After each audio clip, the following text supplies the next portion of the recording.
aligned with. An election in this country was overturned. The results of the election was overturned based on a technicality, not on the results, not the numbers. That the passage of this thing had a question mark. So because of the passage, let us say we are going to pull those results and ask all of you to go back. If an entire election could be nullified because of that, here we are talking about the future of millions of Kenyans that is being held to ransom because of this debt. It's throttling industry. It's throttling social growth and progression that you cannot do. Let's be honest. Look at the numbers. You cannot do anything today because of that debt question. 100 shillings, 70 is going towards the payment of debt. Sure.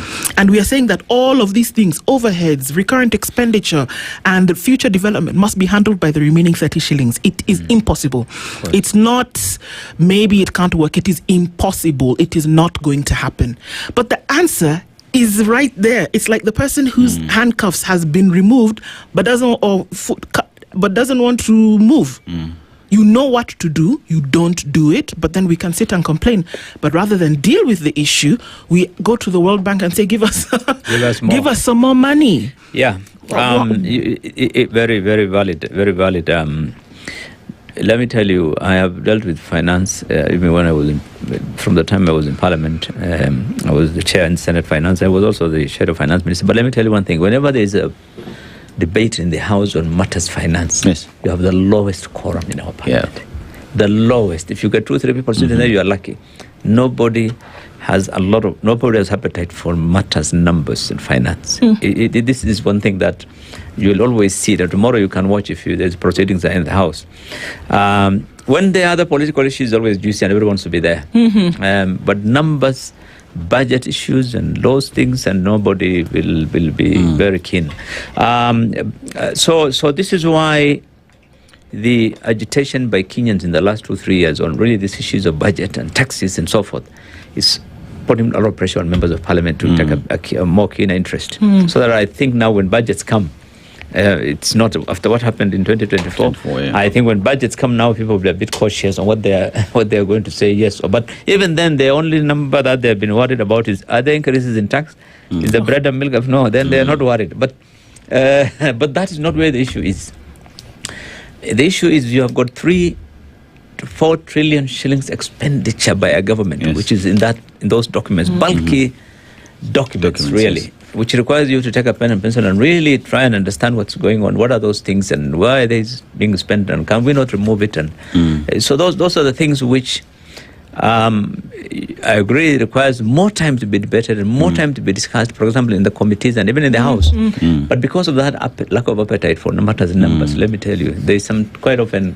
I remember in Senate, when the budget papers like the budget policy papers and all those things come, we sometimes given only 1 day. 1 day, and those are very, because of the process. The Parliament, the Treasury will take advantage of the process laid out in the Act. It requires that latest by this date you submit the document. So they're submitted, and so it goes on a conveyor belt, and your time you're given is.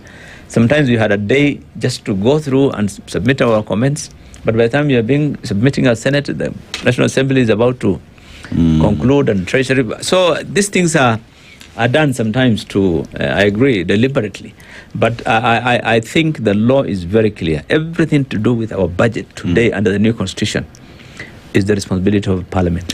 They have a wider responsibility. If you look at the old constitution, it was all Treasury. Now the responsibility really is Parliament. But like I told you, I think that's probably one of the single largest failures in Parliament is to deal with. Lastly, I want to point one thing out again. Sometimes, it's not like they don't know. Sometimes people know, but everyone has an interest with the politician. You want your road done, as long as it's been included for you here, you want that budget to go because there's a road going to be done in your village. You have some project of yours which will be included. So everyone then looks at, it's how they do it, isn't it? Those things are, so that it's an enticement for you to go through this thing and pass.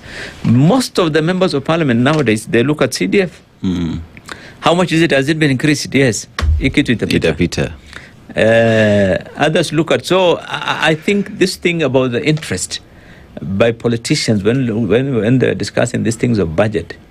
It came out very clearly in 2023 when Trump, in the first, I think it was in Biden's time, 2024 or 2023, when that issue of infrastructure bill they were trying to pass, and one senator was not happy with it and held on that thing for months.